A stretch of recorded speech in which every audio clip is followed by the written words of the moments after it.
Shout this with a loud voice. Say, my glory.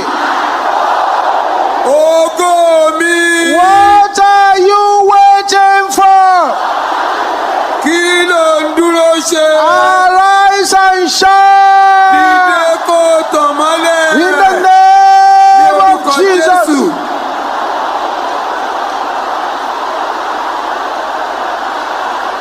Open your mouth and decree. Lẹ́nu rẹ̀ kó pa láṣẹ.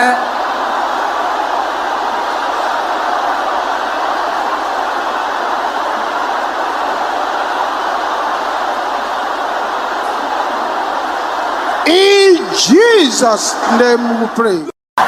Now with a voice that roars like thunder. Pẹ̀lú ohùn tó ń sán bí àrá. Now that these angels are all over the place. Táwọn áńgẹ́lì ti yí gbogbo bí ìka. All eyes closed. Gbogbo àódìjú. And concentrate very deeply. Kò sì tẹjú mọ́ ohun tó ń ṣe. Take your mind off any issue that you have. Mọ́kàn rẹ kúrò nínú ohun yòówù tó lè máa jà ọ́ láàmú. Stop worrying about them. Má mi kàn nípa wọn mọ́. The worry will not bring a breakthrough. Àròyé àti àníyàn kò lè mú àlàjá wá. Anxiety will not bring success. Ìní mi ẹ̀dùn kò lè mú àṣeyọrí wá. The Bible says. Ìbéèrè wípé. And from the days of John the Baptist. Láti gba Jòhánù onítẹ̀bọmi wá. Until now. Títí ó fi di The kingdom of heaven suffered violence. Ìjọba ọ̀run di fi agbára wọ̀. Violent taken by force. Àwọn alágbára sì ń fi ipá gbà á. There are some violent prayers to pray within few minutes. Àwọn àdúrà ipá ń bẹ tá ó gbà láàrin ìṣẹ́jú díẹ̀. It will be a tragedy if you keep quiet. Ìjàmbá ni o tó bá lọ dákẹ́. It will be a tragedy if you allow these angels to pass you by. Ìjàmbá ni tó bá jẹ́ káwọn áńgẹ́lì wọn yóò fò ọ́ dá. Can you shout this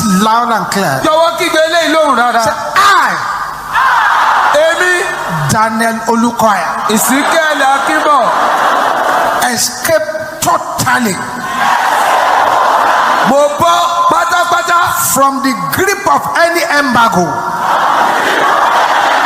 Nínú ìgbámú gbogbo ìpàlèlé. In the name of Jesus. Ní orúkọ Jésù. Open your mouth and set yourself free. Lẹ́nu rẹ kó dára rẹ nídè. From the grip of any embargo. Kúrò nínú gbogbo ìgbámú ìpàlèlé. Bapo katende keyabo shandaraba. Ramoso tori no kayele sada.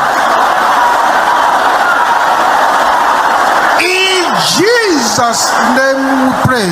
Lórúkọ Jésù la gbàdúrà.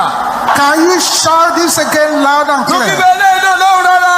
Power of ancient idols. Agbára òòṣà ìgbà láéláé. Speaking against my destiny. Tó ń sọ̀rọ̀ lòdì sáyé. In the name of Jesus. Lórúkọ Jésù. The power of ancient idols. Agbára òòṣà ìgbà láéláé. Open your mouth and decree it. Lánàá rẹ kó pa láṣẹ.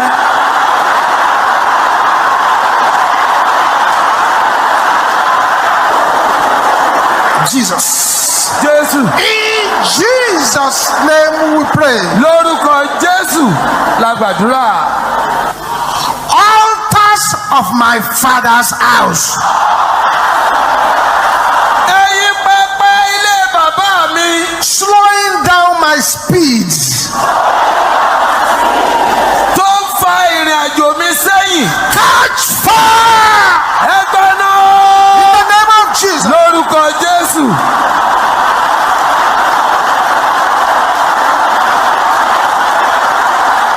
Yes. Bẹ́ẹ̀ni. Jesus.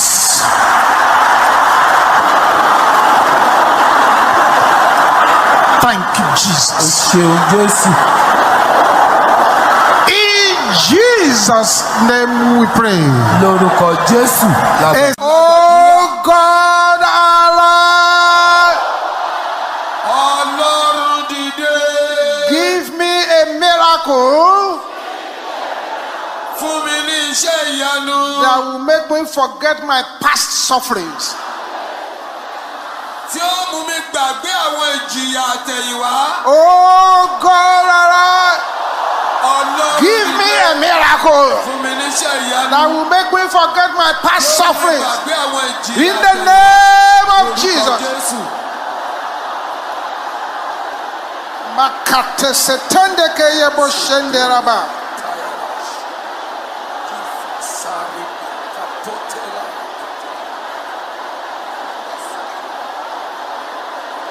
Open your mouth, open your mouth, open your mouth, open your mouth. Láìnú rẹ. In Jesus' name we pray. Lórúkọ Jésù la. I have a message for 3 persons. The Lord said before this week runs out, He will rearrange you into dumbfounding financial blessings. Thank you, Jesus. That man turned upside down by 2 dead women. You have been released now. Thank you, Jesus. Another person over there.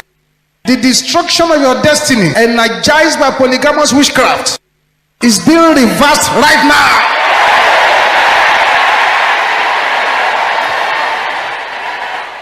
With violence and with fire.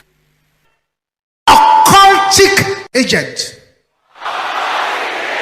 Chanting my name for evil. And somebody needs to pray this one, seriously. Can I hear everybody shouting this loud and clear? Scatter! In the name of Jesus.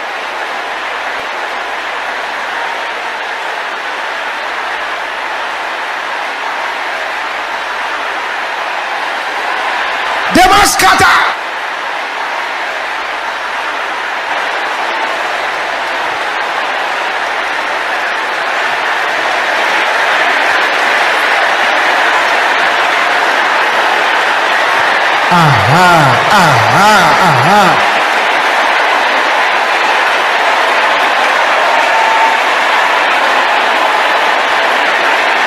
Thank you, Jesus. Thank you, Jesus.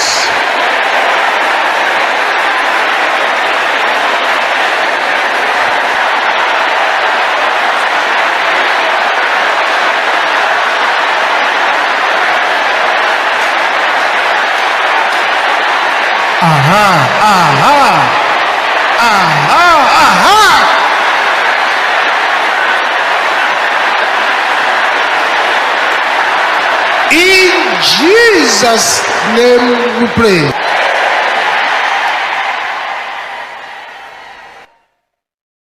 Silence. The chain binding the womb. The chain binding the breast. The chain binding the head. Break.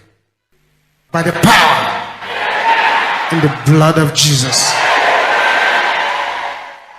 Come be a part of the MFM International Headquarters social media family. Like and subscribe now. Thank you for watching our entire video today. If you feel you can bless someone, please join us and spread the gospel by sharing this video on your social media.